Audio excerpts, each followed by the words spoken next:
Welcome to Mind the Game Live here at Fanatics Fest. Thank you so much for coming. This is our season finale, so we really appreciate you all coming. I got a couple of housekeeping things for you. First, I want to thank our presenting sponsor, Anthropic, the team behind Claude. Also, I want to talk about fan questions. We're going to be taking questions from you guys. So what we need you to do is follow us on X at MindTheGamePod.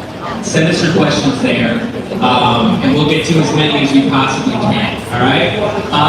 Finally, this episode drops Tuesday on YouTube, Amazon Music, or wherever you get your podcasts. And that's all from me. Who's ready for the show? Let's go. All right, y'all. Give a big round of applause for our hosts, LeBron James and Tyrese Haliburton.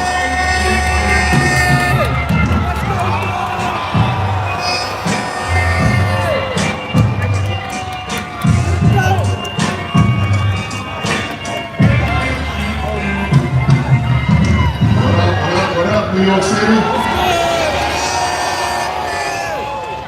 I know you guys are super excited.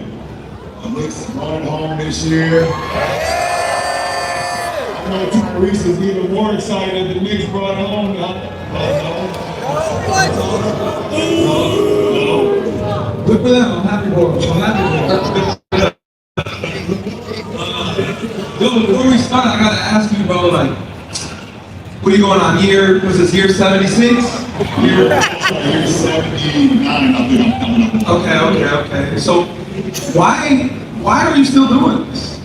I love playing, man. I love the competition. I love going out there, playing against the best in the world, and still being able to inspire the younger generation. Also inspire my generation. You know, it's a lot of people in my age bracket, not only in sports, but also just in life, just, seeing niggas still, put up the same effort that they did maybe 5 years ago or 10 years ago and still give it all that they got. So, I'm trying to inspire, like I said, the younger generation, also my generation, people that came, before me and that. Speaking of still doing this, is there a decision that has to be made? We talked about this in the back. I didn't know if you wanted to. Okay, I'll leave it. Me and my homies, we always have a debate. Say, how long could Bron play and average 10 points? How long do you think you can play until that average 10? Just 10. 10 points a game? 10 points a game. And you got to play at least 65 games according to our rules today. Probably talking about I can average 10 points in the league for a long time. That's what I'm saying. Like a long time. So what do you think? 65 or something. 65 years old. I believe you. Just like come in, get a quick 10, you can go sit down. Yeah, that's it. I don't get fouls called for me anymore, so I would say like get 3 layups and 4 free throws, but they don't call fouls for me. So if I get 2, 3 layups, like half. That's 12 points right there. That's what I'm saying. Yeah, I'm sure. That sounds easy in the thought. It never works out that way. Yeah. When you say that, I'm like, ooh, I can retard. It never works out that way. So, we want to get to you, Reese. Obviously, the last time we seen you on the court was during the finals 2 years ago. And unfortunately, we see him limp off the court and help off the court with an injury that none of us in not only sports, but in life want to have. So, just tell us about the whole recovery process. Tell us where you are today. You look great. You look like you're getting back to your fight weight. Just take us through the process and tell us where you are today. How you feel? Yeah, it's been a long, 13 months now we're going on. Rehab's been long, but I feel great now. I'm playing 5-on-5, doing everything. Just waiting for the season to get here at this point. I miss the game. I hope the game misses me a little bit. I miss playing. I miss New York. I love playing in New York. So,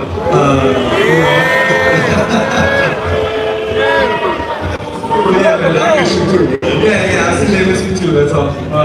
Just miss getting back and looking forward to this. This will be a fun year. I'm really looking forward to having you out there. The game is better when you're out there. What you bring to the game, your excitement for the game, the way you play the game, and we always talk about it. We know our friendship goes deeper than basketball, but I know the Patient Nation is going to be super excited to have you back in the NBA as well. So I'm looking forward to that.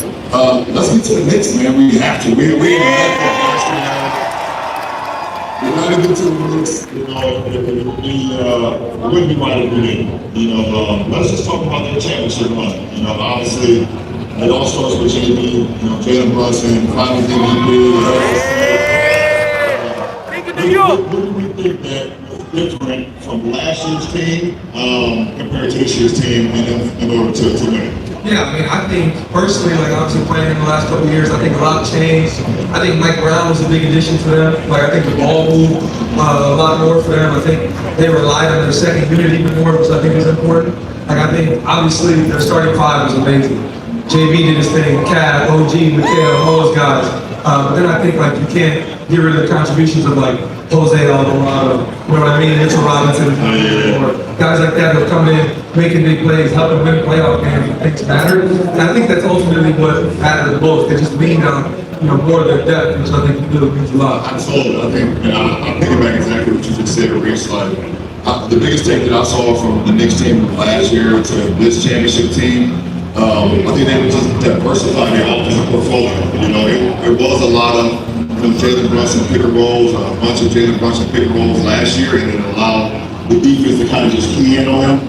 I think when Mike Brown brought in, he brought in the little pinch holes, getting the ball to Carl Anthony Towns at the pinch holes area or at the top of the key and let him be in the hub.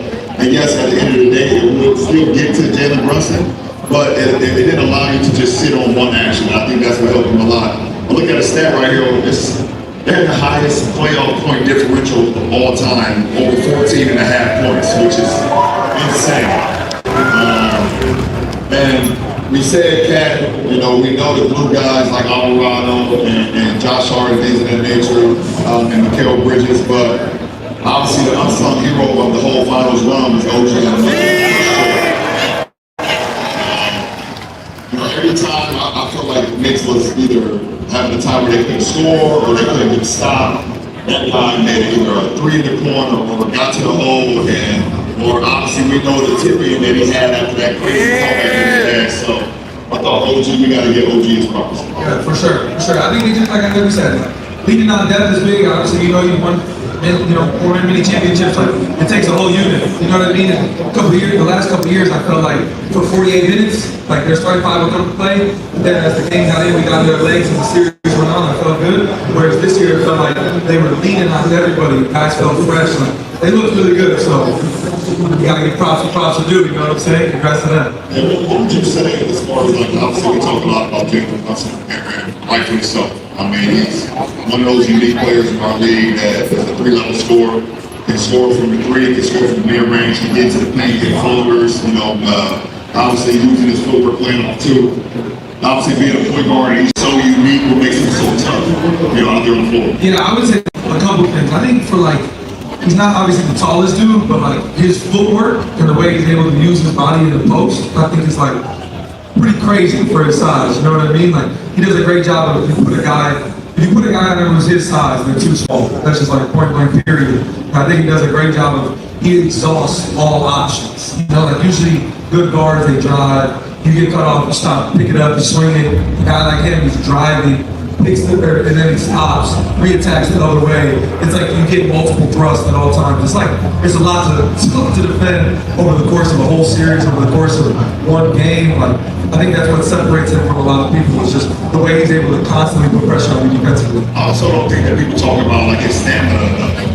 I never feel like he gets tired, and that helps out a lot. When you're running that many pick and rolls, and you're running that many direction plays, or you get the ISOs and things of that nature. For him to still have the stamina late in the fourth quarter, we look at that stats up here where in the clutch, in a 5-point game, 5 minutes left, Jalen Brunson averaged 40 points per 36 minutes, and shot 52%. He scored 52% of his team's points. You look at SGA, and SGA was 44%. You look at, Jalen Brunson last year, he was 43%, so he bumped that up another 9%. So it's very hard to just contain a guy like that that's always putting pressure on the defense and, always just know what's going on before. Yeah, and is exactly what you're saying, like stamina. To have the ball in your hands the whole game like that, like that takes a lot. And I think the great part about the Knicks is like they understand when it gets to it, who's getting the ball. We got to figure out how to get him the ball, get out his way, and let it work.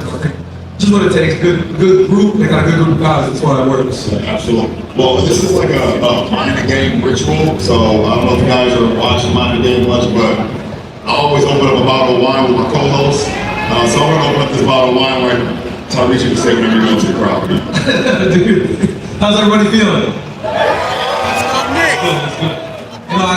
I want to tell a quick story about this guy over here. So he's in the middle of making a pretty big decision, it sounds like, from what I'm understanding. And I texted Bron maybe a month ago before he even made his decision to leave LA. I said, hey, if you want to come to Indiana, we can make something crack. And he texted me back 2 laughing, crying faces, and that's all I got. So I decided from then on I would never, I'm done pursuing him in free agency. I don't know what's going to happen in Indiana. Yeah, I'm definitely, people have seen everything that's been coming out regarding, my free agency and things of that nature. First of all, I shout out, my former team. I spent 8 great years with the Los Angeles Lakers, one of the most historical franchises in the world. Shout out Genie Bus, the whole Bus family, Rob Pelinka, everybody, all the coaches I played for there, all my teammates. I'm going to miss them all, honestly. So that was an unbelievable ride, and just looking forward to what holds next as I wind down the final stages of my journey. So wherever I land in the fall, hopefully, you're right about a LeBron fan. You've been now with me since day one. You're a ride or die LeBron hater. That's what you do anyway. So looking forward to seeing you as well. But it's gonna be pretty fun. It's gonna be pretty fun wherever I land. I'm gonna do what I do best, and I'm gonna try. I seen something on social media the other day that wherever I go, that maybe in a play-in position like that, and I'm not a factor anymore. So I get that as well too. So that's just a little motivation.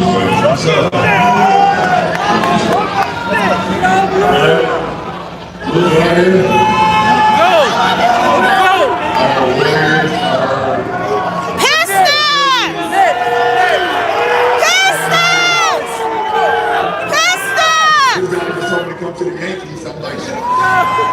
They said you were in.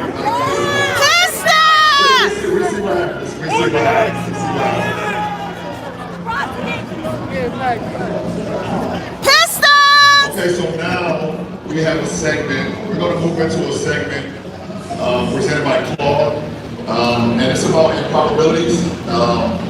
So Claude, obviously, unbelievable AI engine. So Claude put out all of this, check the model against actual history. There's a lot of stuff going on in the NBA. A lot of players moving around, going different places. Got the East, the West. I think you got Giannis going to Miami, right? You got Kawhi going to Toronto, allegedly. I think so. The Knicks coming back after winning the championship. Got Jalen Brown. Yep. What I wanted to ask you was, is this the first time in your career where the East is almost more interesting than the West? Well, I wouldn't say the first time in my career, because my career started in like the 70s. But I think the excitement that's coming to the Eastern Conference this offseason has definitely been talked about a lot more. And obviously you had LaMelo go over to the Wolves. You had some things happening in the Western Conference, obviously, but JB going, to Philly and Giannis going down to Miami. You look at Boston, they retooled, picking up Mitchell Robinson. I think that's going to help Paul George. You look at Cleveland is going to be back, trying to compete. You guys will be back competing. You can't forget Orlando. You can't forget Detroit. Obviously, you got the New York Knicks for sure. So, and that's not even all the teams in the East, obviously. So, I think the East right now is going to be very exciting, and I would say this is like the first time in a long time that come into a preseason that the Eastern Conference will probably get talked about a little bit more than the Western Conference. But we know the Western Conference is still the Wild Wild West, But the East is going to definitely have something to say about it coming into this year. Right. I think for you being a guy who's been in the East your whole career, then going to the West for the last 8 years, the conversation has always been about the West being so much stronger. Now that you've played in both conferences, do you feel like that is something that's been overblown throughout your career, or do you feel like that's something that had, a fair point and you just saw it differently? Yeah, I think it's all dependent on, obviously it's all about the competition and the players. The players dictate where the best conference, lies when it comes to competing. So, when I first came into the league, obviously you had you had Shaq, Cole, Tim Duncan, Kevin Garnett, you had all those guys, you had Dirk, you had all those guys in the Western Conference, but then, as I got a little bit older, when then KG and Paul and Ray and myself and D Wade and Allen Iverson and Gilbert Arenas and all those guys in the East, we started making a name for ourselves as well. Yeah. So, it's had its moments, and I don't want to forget the Detroit Pistons as well with Rip and Chauncey and Ben Wallace and Rasheed Wallace and all those guys. So it all depends. It changes. It fluctuates on, okay, Eastern Conference got it going this year. Western Conference got it going. I know when I was in the Eastern Conference for a long time, we hated to hear always that the Western Conference is the best. The Western Conference is the best. Because when I played, in the East, there would be Eastern Conference champions. There would be Western Conference champions. It wasn't like the West will win 10 straight finals. It wasn't like that. And as great as the West was this year, as great as OKC was, and as great as San Antonio was, and as hell of a season that we had with the Lakers, the crowning champion was a team from the Eastern Conference. So it's going to be very interesting, but the narrative for sure, I think coming into the 2026-2027 season, will be talked about will be the Eastern Conference because of all the moves that's been made. Yeah, I also think it's like, maybe I'm seeing it wrong, but I feel like from a top to bottom, from a conference perspective, like you don't know what could happen in our conference. If you really feel like there's 6 to 8 teams that have a real chance to come out of the East, where the West has been so dominated by OKC and San Antonio San Antonio just come in, but for the last couple of years. So that's what I'm more curious about, is just like the parity, because I think right now we're 8 different champions in the last 8 years. So I think that's good, like a good thing for our game. But I'm curious to see who's going to be the team that continues to put them together as time goes on. Yeah, for sure. And it's easier to talk about it like on paper. Obviously, we see a lot of great teams and a lot of people making some great moves. But the game is always won in between the 4 lines. So it don't matter who's paired up with who. What players is which. When the game is being played in between the 4 lines, that's what dictates, the matchup, and that's what dictates the outcome. So I'm looking forward to it, man. I think it's going to be an unbelievable season. I think all NBA fans all over the world should be excited again, whatever your team is. It could be an Eastern Conference team, Western Conference team, whatever it is, your favorite coach, your favorite player, whatever it is. Be excited for another exciting season coming out this fall. So I think, Jason, we have some fan questions, right?